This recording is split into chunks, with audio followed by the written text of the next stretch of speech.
તો સુરત પોલીસે જે અપીલ કરી છે, જનતા શું માની રહી છે, જોઈએ સંવાદદાતા ધનરાજ બાગલેનો રિપોર્ટ।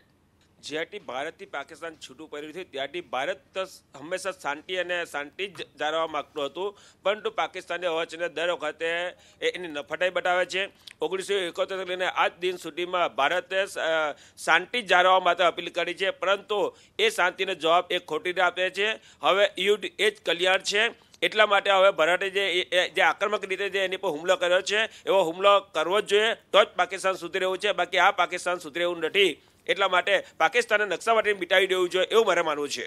પાકિસ્તાન જણાવ્યું છે કે અમને પુરાવા આપો, અમે એક્શન લઈશું। શું લાગી રહ્યું છે નફ્ફટ પાકિસ્તાન એક્શન લે? ભાઈ, આ પાકિસ્તાનને ગમે એટલા પુરાવા આપો, જે આતંકવાદ પેદા કરે છે એને પુરાવા આપવાની શું જરૂર છે? એને બી ખબર છે, વિશ્વને ખબર છે કે પાકિસ્તાન શું કરી રહ્યું છે, એટલે એને પુરાવા આપવાની જરૂર નથી। એ આતંકવાદ પેદા કરે છે, એટલે એની પાસે યુદ્ધ કરવું જ જોઈએ અને એને નકશામાંથી મિટાવી દેવું જોઈએ। બિલકુલ, આપ શું માનો છો, કઈ રીતે હવે પાકિસ્તાનને સાફ કરવું જોઈએ? મારું તો એવું માનવું છે કે જેવી રીતે 1971ની અંદર ઇન્દિરા ગાંધીએ ડાયરેક્ટ અંદર ઘૂસીને આખું બાંગ્લાદેશ અલગ કર્યું, એવી રીતે હવે એની ઉપર હુમલો કરીને પાકિસ્તાનનું નામો નિશાન મિટાવીને એને ભારતમાં ભેળવી જ દેવું જોઈએ કે આ કાયમનો પ્રોબ્લેમ જે છે એ સોલ્યુશન એનું નીકળી જાય। શું માની રહ્યા છો, આતંકી કેમ્પો ઉપર એક્શન લેશે ખરું પાકિસ્તાન? કારણ કે આપણને કે સબૂત માંગે છે। ના, એ તો દર વખતે કહી છે, 26/11ના હુમલા વખતે કહ્યું, આટલા બધા પુરાવા એમણે શું કર્યું બતાવો મને।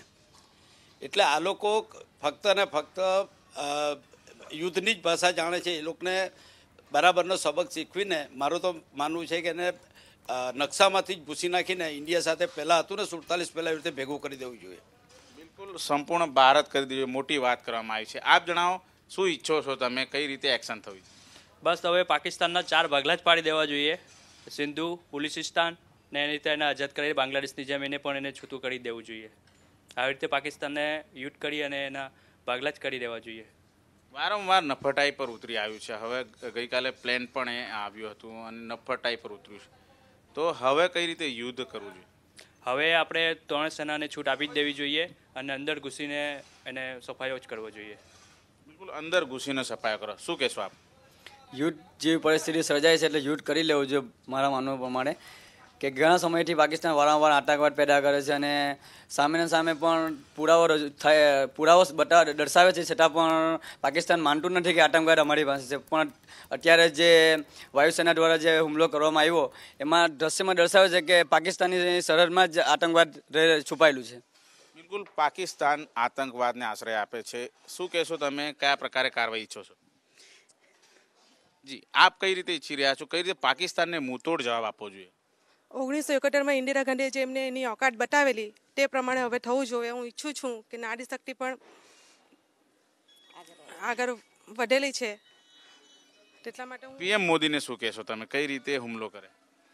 યુદ્ધ એ જ કલ્યાણ। આપ શું માનો છો, કઈ રીતે આપની અપેક્ષાઓ છે, હવે કઈ રીતે કાર્યવાહી થવી જોઈએ? लाटों के भूत बाटों से नहीं मानेंगे और नहीं मानेंगे, कभी नहीं मानेंगे। हमें युद्ध करना ही है और युद्ध करना ही होगा, तब वो समझेगा नहीं, सुधरने वाले हैं नहीं।